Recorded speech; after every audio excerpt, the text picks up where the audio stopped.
30واں پارہ ہے سورۃ النازعات، آیت نمبر 20۔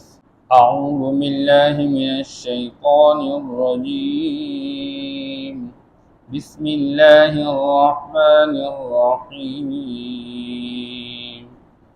فأراه الآية الكبرى فكذب وعصى ثم أدبر يسعى۔ صدق اللہ العظیم۔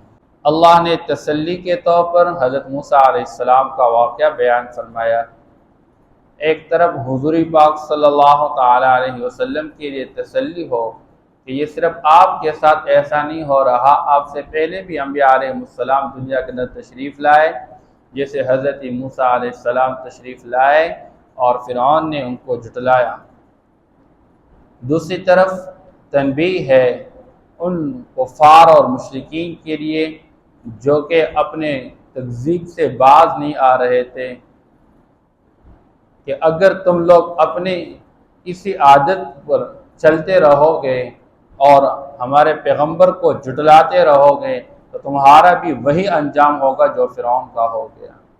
جیسے وہ انجام کا تباہ و برباد تو تم بھی انجام کا تباہ و برباد ہوں گے۔ اس لیے موسیٰ علیہ السلام کی بعثت اللہ نے فرمائی حضرت ہارون علیہ السلام سمیت فرعون کی طرف اور اس کے قوم کی طرف۔ چونکہ اللہ نے حضرت موسیٰ علیہ السلام کو نبوت عطا فرما دی، اور اللہ جل شانہ جب پیغمبر کو نبوت عطا فرماتے ہیں تو پیغمبر کو پیغمبری پر دلیل کے طور پر معجزہ عطا فرماتے ہیں۔ اگرچہ بعض لوگوں نے معجزات کا انکار کیا ہے، جیسا کہ برصغیر پاک و ہند میں سر سید احمد خان کو اس کام پہ لگایا گیا کہ اس نے معاشرے میں انبیاء علیہ السلام کے معجزات سے انکار کیا کہ پیغمبر کو معجزہ کی کوئی ضرورت نہیں۔ حالانکہ کوئی بندہ دعویٰ کرتا ہے تو اپنے دعوے پر دلیل کی ضرورت ہوتی ہے۔ اب کوئی انسان کہتا ہے میں اللہ کی طرف سے بھیجا گیا پیغمبر ہوں، آپ کے پاس دلیل کیا ہے؟ تو اللہ نے انبیاء علیہ السلام جو مبعوث فرمائے ہیں تو نبی کے ہاتھوں اللہ ایک ایسی چیز صادر فرما چکے کہ عام انسان اس طرح کرنے سے قاصر رہتا ہے۔ اور یہ اللہ نے جو معجزات عطا فرمائے ہر نبی کو اس کے زمانے کے مطابق عطا فرمائے ہیں۔ اس لیے موسیٰ علیہ السلام جس زمانے کے اندر آپ کی بعثت کی گئی ہے اس زمانے میں جادو بہت زیادہ تھا، اس لیے اس ماحول کے مطابق اللہ نے موسیٰ علیہ السلام کو جو معجزہ عطا فرمایا، تو ایک معجزہ عصا، اللہ نے فرمایا وَمَا تِلْكَ بِيَمِينِكَ يَا مُوسَىٰ، اے موسیٰ آپ کے ہاتھ میں کیا ہے؟ قَالَ هِيَ عَصَايَ، میری لاٹھی ہے۔ اور خود آگے فائدے بیان فرما رہے أَتَوَكَّلُ عَلَيْهِ وَأَهُشُّ بِهَا عَلَىٰ غَنَمِي وَلِيَ فِيهَا مَآرِبُ أُخْرَىٰ، یہ میری لاٹھی ہے اور اس لاٹھی کو میں ٹیک بھی لگاتا ہوں، پتے بھی جاڑتا ہوں، میرے اور بھی فائدے ہیں۔ قَالَ أَلْقِهَا، اللہ نے فرمایا اس کو پھینکو۔ جو ہی حضرت موسیٰ علیہ السلام لاٹھی پھینکتے ہیں دیکھا فَإِذَا هِيَ حَيَّةٌ تَسْعَىٰ، کبھی حیہ کا لفظ آیا اور کبھی جان کا لفظ آیا، فَإِذَا هِيَ ثُعْبَانٌ مُبِينٌ کا لفظ بھی آیا، کہ پہلے معمولی چھوٹا سا سانپ اور تیزی کے ساتھ حرکت کرنے والا اور پھر اچانک ایک بہت بڑا اژدہا بن گیا۔ اللہ نے فرمایا خُذْهَا وَلَا تَخَفْ، اے موسیٰ آپ اس کو پکڑے اور خوف محسوس نہ کرے، سَنُعِيدُهَا سِيرَتَهَا الْأُولَىٰ، اس کو ہم واپس اپنے اصل شکل کی طرف لوٹا دیں گے۔ جو ہی موسیٰ علیہ السلام نے ہاتھ ڈالا وہ دوبارہ لاٹھی بن گئی۔ اور اللہ نے اس بات کو قرآن میں کیوں بیان فرمایا؟ اس امت کو سمجھانے کے لیے کہ چیزوں کے اندر نفع اور نقصان ذاتی نہیں ہے، یہ اللہ کے حکم کے ساتھ ہے۔ اب لاٹھی نفع کی چیز ہے لیکن اللہ نے اسی نفع والی چیز کو نقصان والی چیز میں بدل دیا۔ اب اژدہا وہ نقصان دہ چیز ہے، اللہ نے حکم کیا اسی نقصان والی چیز کو فوراً اللہ نے لاٹھی بنا کے نفع والے بنا دی۔ اس لیے چیزوں کے اندر نفع اور نقصان یہ اللہ کے امر کے ساتھ ہے۔ لوگ کہتے ہیں میرے پاس پیسے آئیں گے پیسوں سے میں چیزیں حاصل کروں گا اور چیزوں سے مجھے خوشیاں ملیں گی، مجھے عزت حاصل ہو جائے گی۔ بعض اوقات پیسہ آتا ہے، بندہ پریشان ہوتا ہے اور ذلیل ہو جاتا ہے۔ بندہ سمجھتا ہے میرے پاس حکومت آ جائے میں معزز بن جاؤں گا، اور اس کی وجہ سے بعض اوقات بندہ ذلیل ہو جاتا ہے۔ تو چیزوں کے اندر جو نفع اور نقصان، بعض اوقات بندہ دوائی کھاتا ہے مجھے صحت مل جائے، آگے اس سے اور بھی نقصان ہو جائے، لوگ کہ جی ریئیکشن کر چکا۔ اسے حضرت خالد بن ولید رضی اللہ تعالیٰ عنہ کے سامنے زہر رکھا گیا اور انہوں نے دعا پڑھ لی اور اس کو اٹھا کے پی لیا۔ اب مد مقابل سپہ سالار دشمن کا وہ انتظار میں، اب یہ گرے گا، اب یہ گرے گا، اب یہ گرے گا، اللہ نے اس کو کچھ بھی اثر نہیں دکھا چکا، اس کے اندر کچھ بھی تاثیر نہیں تھی، اور حضرت خالد بن ولید رضی اللہ تعالیٰ عنہ کو ذرا برابر تکلیف نہیں ہوئی۔ اب یہ اس امت کے اندر یہ واقعات اس لیے بیان کیے جاتے ہیں کہ اس امت کا یقین بن جائے اس کائنات کے نظام میں اللہ کے امر سے سب کچھ ہو رہا ہے۔ بہرحال اللہ نے ہر پیغمبر کو اس کی پیغمبری پر دلیل کے طور پر معجزہ عطا فرمایا، اور ہر پیغمبر کو اپنے زمانے کے مطابق معجزہ عطا فرمایا۔ اس سے عیسیٰ علیہ السلام جب نبی بنا کر بھیجے گئے تو آپ کو نبوت پر دلیل کے طور پر جو معجزہ عطا فرمایا وہ اسی زمانے کے مطابق تھا۔ اور وہ کیا معجزہ تھا؟ اس زمانے میں دو بیماریاں، اس وقت کے اندر وہ میڈیکل کا دور تھا، طب کا دور تھا، لیکن تمام حکیم، تمام طبیب دو بیماریوں کو لا علاج قرار دے چکے تھے۔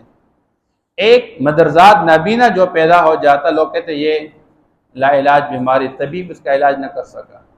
دوسرا جس کو برس بیماری ہوتی تھی، اللہ نے معجزہ کے طور پر عیسیٰ علیہ السلام کو ان دو بیماریوں کا علاج عطا فرمایا۔ عیسیٰ علیہ السلام کو مسیح اس لیے کہا جاتا ہے کہ مسیح مسح سے، ٹچ کرنے سے ہے۔ تو عیسیٰ علیہ السلام جب اپنے ہاتھ پیر دیتے اور ٹچ کرتے فوراً بندہ ٹھیک ہو جاتا تھا۔ انی ابرئ الاکمہ والابرص۔ اور لوگوں نے جب دیکھا کہ یہ تو واقعی اس طرح کے بندے ٹھیک ہوتے ہیں تو لوگوں نے کہہ دیا یہ پیغمبر نہیں ہے، یہ بہت بڑا حکیم نظر آ رہا ہے، اگر واقعی یہ پیغمبر ہے ہمارے لیے مردوں کو زندہ کر دے۔ اس لیے اللہ نے معجزہ کے طور پر عیسیٰ علیہ السلام کو یہ بھی عطا فرمایا، جب کوئی بندہ وفات پا جاتا تو وہ ان کے سر پہ کھڑے ہو جاتے اور میت کے سامنے فرماتے قم باذن اللہ، اللہ کے حکم سے اٹھ کھڑے ہو جاؤ، وہ میت کھڑے ہو جاتے۔ پھر لوگوں نے کہہ دیا قریب کے جو بندے مر جاتے ہیں یہ تو ان کو زندہ، حالانکہ وہ زندہ کرنے والے ہی تھے، وہ تو اللہ کے حکم سے زندہ ہونے والا۔ خود فرماتے میں نہیں کرتا، احیی الموت باذن، میں تو اللہ کے حکم سے مردے کو زندہ کرنے والا۔ تو جو پہلے وفات پا گئے ان کو زندہ نہیں کر سکتا۔ تو سام بن نوح علیہ السلام کا بیٹا، اس کے قبر کے پاس جا کے لوگوں نے کہہ دیا اگر تم واقعی پیغمبر ہو اس کو زندہ کر دو۔ اس نے کہا قم باذن اللہ۔ تو سام بن نوح علیہ السلام کا بیٹا اٹھ کھڑا ہو چکا اور اس کے بال سفید تھے۔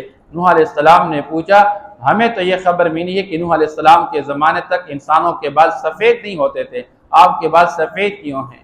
کتابوں کے اندر لکھا ہے کہ اس نے جواب میں فرمایا کہ ہمارے بال سیاہ تھے، سفید نہیں تھے، لیکن مجھے جب یہ آواز پہنچی تو مجھے یہ ڈر لگ گیا کہ قیامت قائم ہو چکی، اور اس ہولناکی کو سامنے رکھتے میرے یہ بال سفید ہو چکے۔ بہرحال اللہ نے ہر پیغمبر کو اس کے ماحول کے مطابق معجزات عطا فرمائے۔ اس سے ہمارے نبی پاک صلی اللہ تعالی علیہ وسلم، نبی آخر الزمان، امام الانبیاء، سید الانبیاء، خاتم النبیین، محمد مصطفیٰ احمد مجتبی صلی اللہ تعالی علیہ وسلم، جس زمانے کے اندر آپ کی بعثت ہو گئی تو معاشرے کے اندر فصاحت اور بلاغت کا دور تھا۔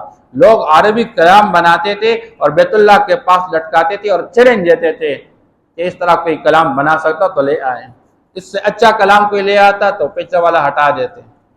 اللہ نے ہمارے نبی کو امی بنایا کہ کسی سے پڑھا لکھا کوئی نہیں، لیکن اللہ نے معجزہ کے طور پر وہ کلام عطا فرمایا کہ قیامت تک آنے والے انسانوں کو اللہ نے چیلنج دیا ہے اگر کوئی اس طرح کلام بنا سکتے تو لے آئے، لیکن اللہ فرماتے ہیں تم ہرگز اس طرح نہ کر سکتے ہو نہ کر سکو گے۔ تو یہ ہمارے نبی پاک صلی اللہ علیہ وسلم کا سب سے بڑا معجزہ وہ قرآن ہے۔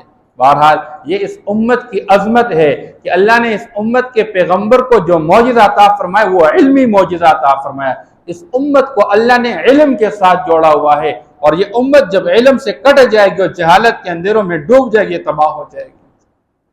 بہرحال موسیٰ علیہ السلام کو اللہ نے معجزات عطا فرمائے تھے جس وقت نبوت عطا فرمائے۔ ایک معجزہ عصا والا، اور دوسرا معجزہ اسلک یدک فی جیبک تخرج بیضاء من غیر سوء، اپنے ہاتھ کو اپنے گریبان میں ڈال کے بغل میں ڈال دے، واپس نکالو، جب نکالا سفید چمکدار، کسی قسم کے کوئی عیب اس پہ نہیں تھا، مکمل سفید چمکدار۔ یہ دو معجزے اللہ نے موسیٰ علیہ السلام کو عطا فرما دیے۔ اب جب موسیٰ علیہ السلام چلے گئے اور فرعون کے پاس اور اس کی قوم کے پاس، اور فرمایا کہ میں تمہاری طرف اللہ کی طرف سے پیغمبر بنا کر بھیجا گیا ہوں، اور پیغمبری پر میرے پاس دلیل وہ یہ معجزہ ہے، اللہ نے مجھے عطا فرمایا کہ وہ لاٹھی کو پھینکا اور اس سے اژدہا بن گیا، تو فرعون نے فوراً آواز لگا دی۔ اس لیے اللہ فرماتے ہیں فَأَرَاهُ الْآيَةَ الْكُبْرَى، اس کو بڑی نشانی دکھا دی، اور دکھلانے کے باوجود فَكَذَّبَ وَعَصَىٰ، اس نے اس کو جھٹلایا اور نافرمانی کی، ثُمَّ أَدْبَرَ يَسْعَىٰ، پھر اس نے پیٹ پھیر کے کوشش کرتے ہوئے پھرا، اور فَحَشَرَ فَنَادَىٰ، اس نے جمع کر دیا اپنے حواریوں کو، اس زمانے کے انٹیلیجنس کو جمع کروایا، اور کہنے لگا یہ ہمارے پاس جادوگر آیا ہوا ہے۔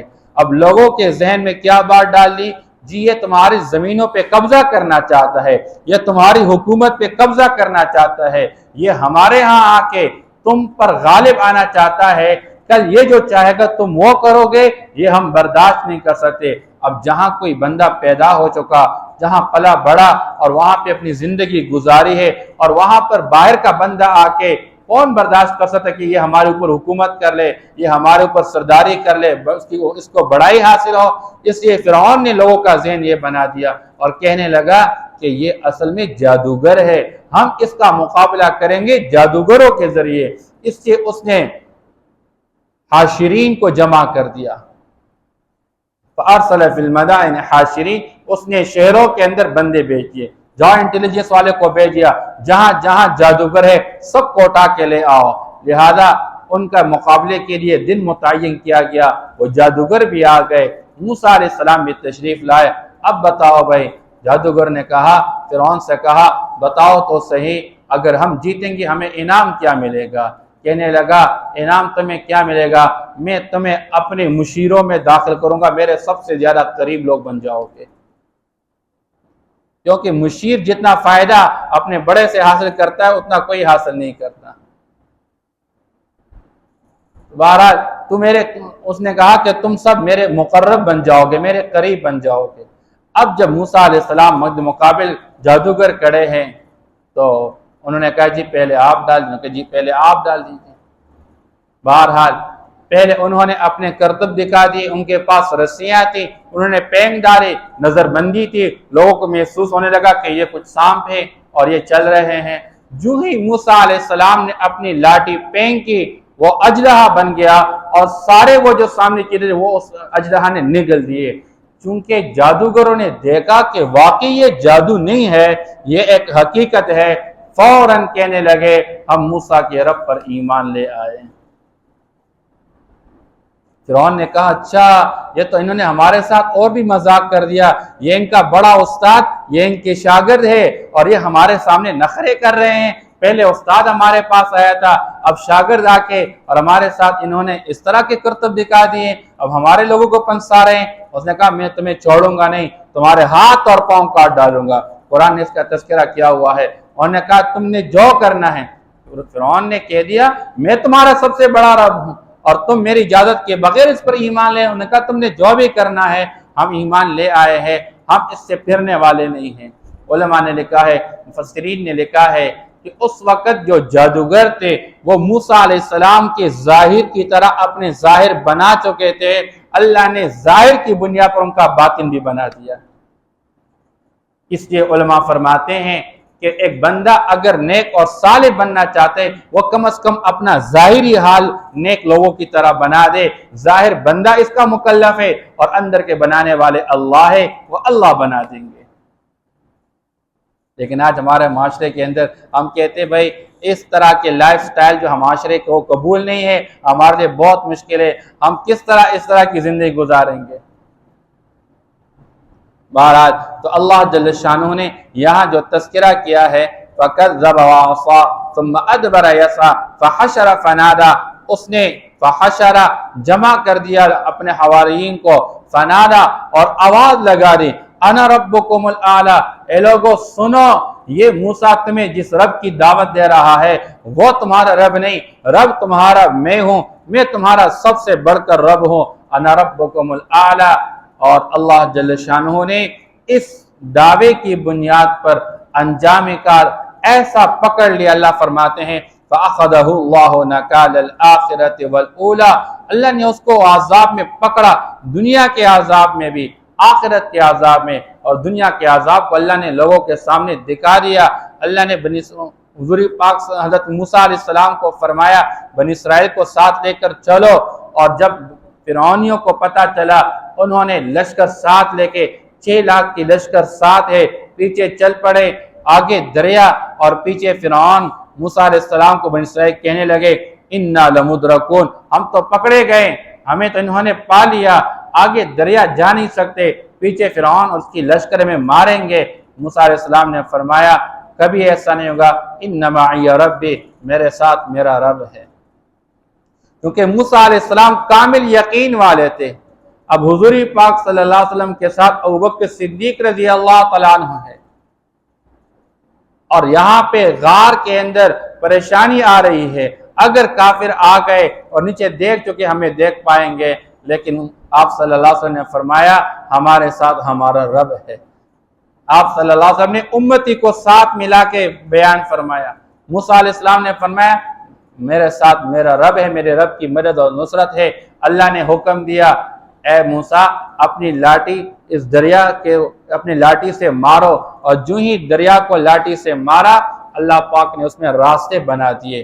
اس لیے فرمایا اس طرح کا پانی جم گیا کہ جس طرح کے مضبوط چٹان ہوا کرتے ہیں، اور بیچ میں راستے بن گئے، اور 12 قبیلے اور 12 راستے وہ چل پڑے، وہ گزر گئے، اور پیچھے فرعون بھی اسی راستے میں خوشی خوشی آ کے چلنے لگا، لیکن جو ہی درمیان میں پہنچا اسی پانی جس کے اندر بہاؤ تھا اللہ نے اس کے اندر جمود پیدا کر دیا، ایک لیکوڈ کو اللہ نے ایک لمحے کے اندر سالڈ بنایا، اسی سالڈ کو ایک لمحے کے اندر دوبارہ لیکوڈ بنایا، اور بہاؤ کی صفت ایسا بے گیا کہ 6 لاکھ کے لشکر کو اللہ نے غرق و تباہ کر دیا۔